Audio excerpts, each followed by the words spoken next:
9 times out of 10, when a world builder designs a culture, they design the mainstream culture, the kingdom, the empire, or the city-state. And then they tack on outcasts later if they address those outcasts of society at all. I have gathered you here today, my audience, to make a case for treating the outcasts with the same enthusiasm that you apply to creating the mainstream culture, because outcasts are the engine of story, of change, of plot devices. Because outcasts are denied the standard way, they must find a secret way, and that tests the limits of your world's geography, magic, and social norms. Outcasts add friction and depth to your world, making your culture feel real, lived in, immersive, and all those other good words. So, let's talk about outcasts. Welcome to another episode of Just-in-Time World Building with your host, Marie Mullaney.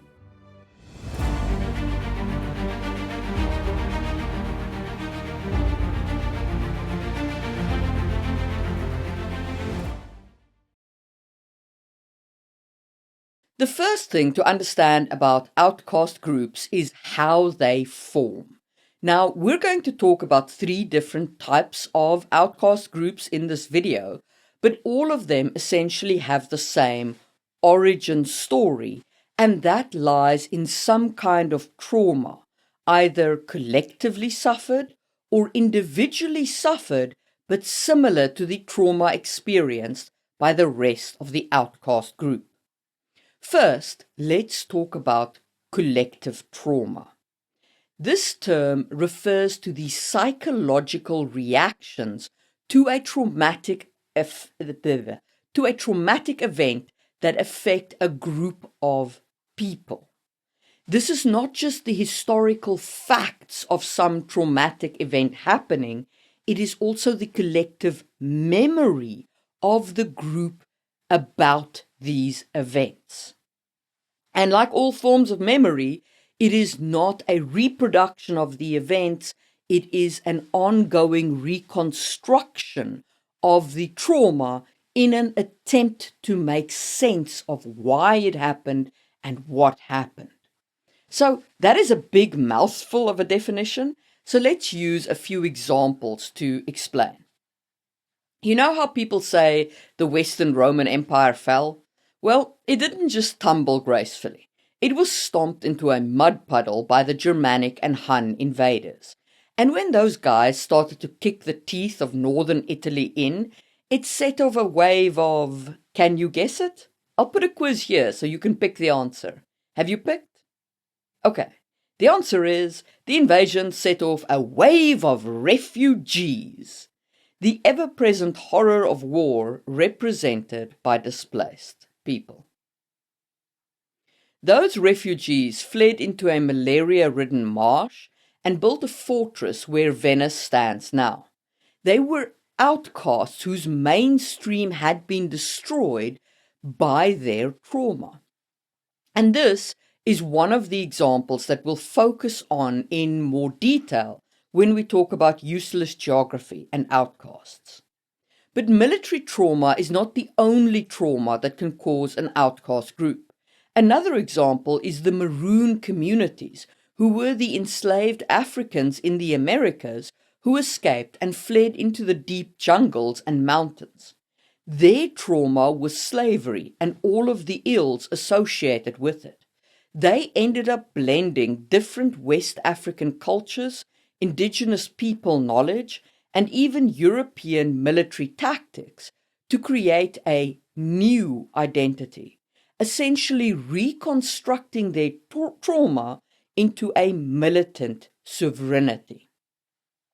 So unlike the Venetians, who shared a culture, the Maroon communities really only shared the trauma of their experience. But that trauma was so destructive that it cleared the way to create a cultural blender, taking pieces of their old lives to create a new culture. And the last collective trauma to consider here is the Burakumun from feudal Japan. This group was outcast from the mainstream because of their work, tanning hides, handling the dead, and so on. These activities were considered unclean, and only those born into that caste were allowed to do it. Their trauma was systemic exclusion based on their impurity, and they were legally barred from the standard way of living. Over time, they leaned into their exclusion and gained certain authority by becoming the sole providers of essential but taboo services. Their stain became an economic monopoly. And that's also an interesting outcast mechanic to consider.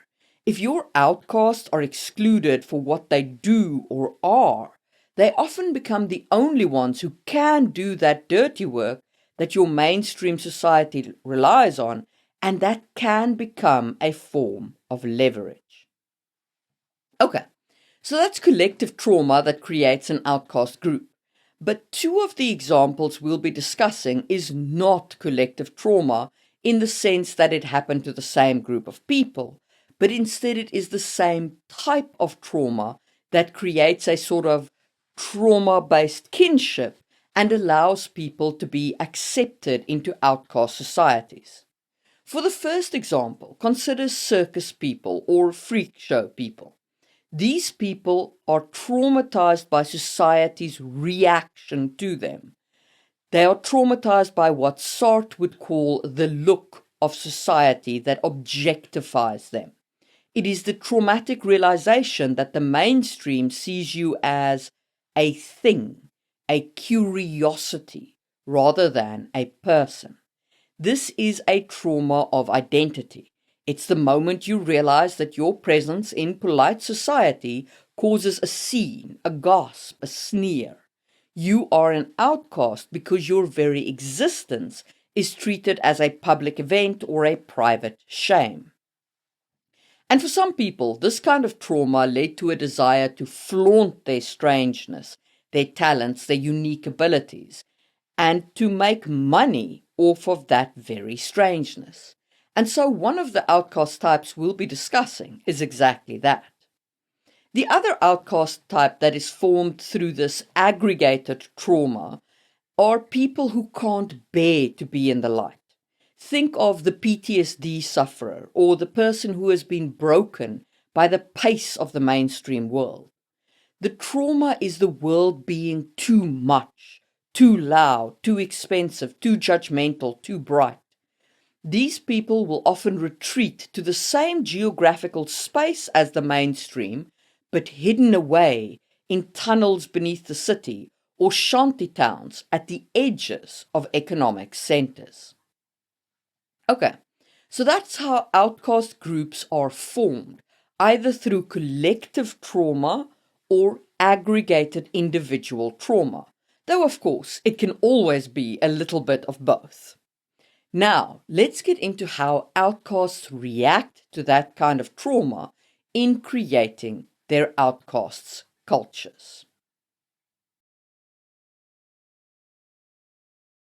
When we look at physical outcasts, we are looking at people who master dead zones.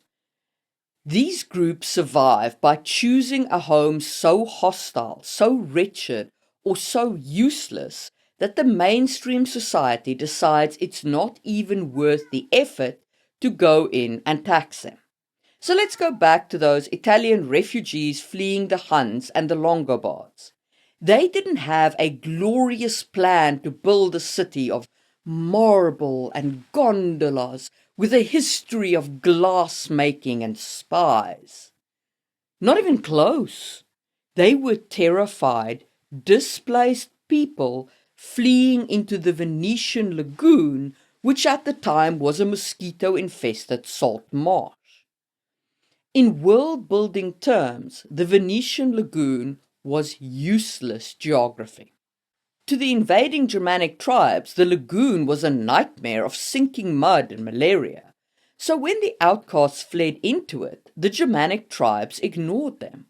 For the outcast, that useless aspect of the geography was their greatest wall against future invasion. But because they lived in a swamp, the Venetians couldn't follow the standard way of the Roman world where their culture had been born. You can't herd that many sheep in a salt marsh. You can't grow wheat in a bog. This physical trauma forced an immediate social reorganization. They had to learn to drive millions of wooden stakes into the mud just to create a foundation. This turned a group of traumatized farmers into a society of engineers and architects who really understood how to manage water.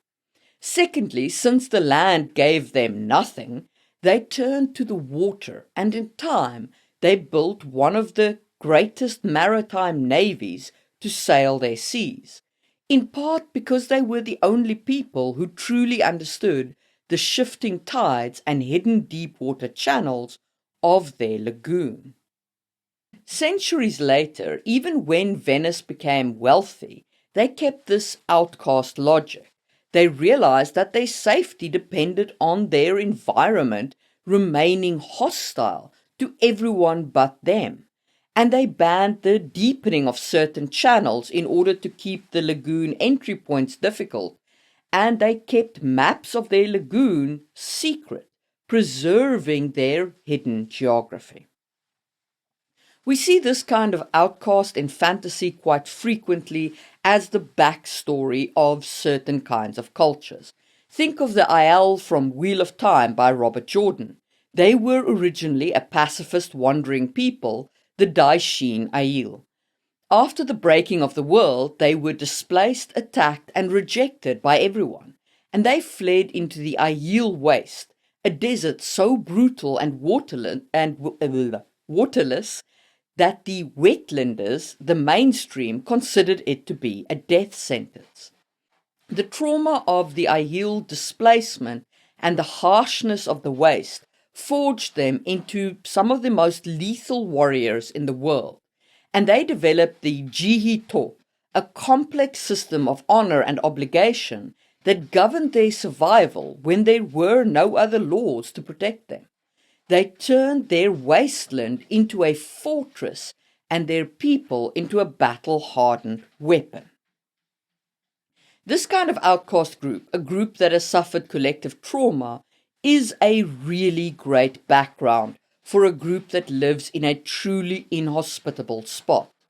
And of course, this is fantasy, so don't forget that magic could play into the place where they run to. What if your outcasts run into a magical storm, so they build their a new home inside of such a storm? Or reverse it. What if they run into a wasteland that is completely deprived of magical energy in an otherwise magically rich world? And here's a quiz for you with no real right answer, just my opinion. Which would be worse, a magical storm or a wasteland with no magic while everyone around you has magic? And for help in building such a geographic place, let me briefly plug Worldbuilding Blueprints, Volume 1, which you can buy in PDF or EPUB on my website right now, and possibly the physical copies as well. The Kickstarter should be fulfilled by the time this goes live. The book has a whole chapter about building out your world, including magic places and fantasy geography. And this isn't just theory. There are exercises, examples, worksheets, and some truly gorgeous art, even in the black and white paperback. And I'll throw in a discount. If you use the code OUTCAST, all caps, you can get a 25% discount on the paperback, which should be available on my site. So, links to all that down below, and the code is OUTCAST for that 25% discount. And now, let's talk about when outcasts live right alongside the main society. I have a serious weakness for procedural dramas. Have I told you that? I feel like I have. Anyway, I love the show Bones, and one of their episodes really illustrates the kind of outcast that I refer to as the invisible neighbor. In The Women in the Tunnel, Bones introduces us to a society living in the maintenance shafts and abandoned subway lines of DC. They live complete lives back there, with their own hierarchy structures, their own conflict resolution, their own management of scarce resources. And they are completely invisible to the mainstream world, despite quite literally living just under their feet. This kind of outcast generally doesn't build their own walls. They use the mainstream infrastructure and even their waste. They tap into the city's steam pipes for heat, its electrical grid for light, and its literal waste for additional resources. Now, why does a city ignore these outcast people? To my mind, it's because they live under the veil of apathy. They exist because the mainstream chooses not to see them. It's easier for a citizen to look at a dark alley and see emptiness than to recognize a thriving, if desperate, society. This kind of outcast is fantastic to include as a subculture that inherits some elements from its parent culture. Like it might have the same base language with a plethora of secret or cant words included to obscure their speech from the outsider. It might also use a completely different hierarchy structure. If the mainstream is bloodline aristocratic orientated, these guys might focus on a radical meritocracy and so on, creating a line of tension between the subculture and the mainstream culture. This kind of outcast should really exist in almost all cities. A city breeds shadow layers, and those shadow layers become outcasts. I did a video on these kinds of developments in cities, which you can check out in the information card. And now, let's move on from people who hide to people who vanish into the bright lights. So finally, we have this group that is hyper visible, but still unreachable and outcast. These are the people who are seen by society as freaks, as having skills that seem insane and dangerous. They're the outcasts who join the circus. And while I say circus, what I mean is basically any group where outsiders are not welcome, and outsiders are only there as paying marks. This kind of outcast group commodifies that which makes them different from the mainstream culture. Instead of hiding, they put their otherness on display, essentially profiting from the mainstream prejudice in a pretty brilliant and cynical survival strategy. Essentially, they operate on the principle of, I will be the monster you expect as long as you pay me enough to keep my real family safe. These groups normally have a very strong in-group relationship, including a cant or almost a language like circus carny talk, which allows performers to insult the audience or to discuss a quick exit or to discuss strategy right in front of the people paying them. And they need that coded language because they live completely out in the open. So instead of using the shadows to hide them, they build cultural walls to make themselves inexplicable to outsiders. A great fantasy example of this is the early Anita Blake novels, specifically The Circus of the Damned. Jean-Claude and the other supernatural types use the circus to socialize the mainstream to their presence. In Anita Blake's, the freaks are real monsters. But because they are on stage, the mainstream audience feels safe. The audience pays to see the very thing that they fear, and that money buys the outcasts protection. Inside the circus, there is a brutal hierarchy. Outside, they are just performers. This creates a dual identity, the public mask versus the private clan. Essentially, the outcasts provide a safety valve for the mainstream's curiosities, and in return, the mainstream leaves them alone. If you have an outcast group that uses this strategy to hide, ask yourself, what is the mainstream buying? Is it the thrill of seeing monsters, the forbidden knowledge or magic that the outcasts provide? What is the safety valve represented by the outcasts offering the mainstream? And now, while the awesome members of the channel scroll by, let's talk about fantasy and trauma. In our world, the collective trauma that create outcast groups tends to be either related to human violence, like PTSD or war and so on, or related to hierarchy, groups like the Japanese Burakumin or the Indian Untouchables, or a combination of the two, like slavery, which is both violence and hierarchy related. Now, in a fantasy world, you can, of course, simply use magic as violence, but you do have the opportunity to do so much more.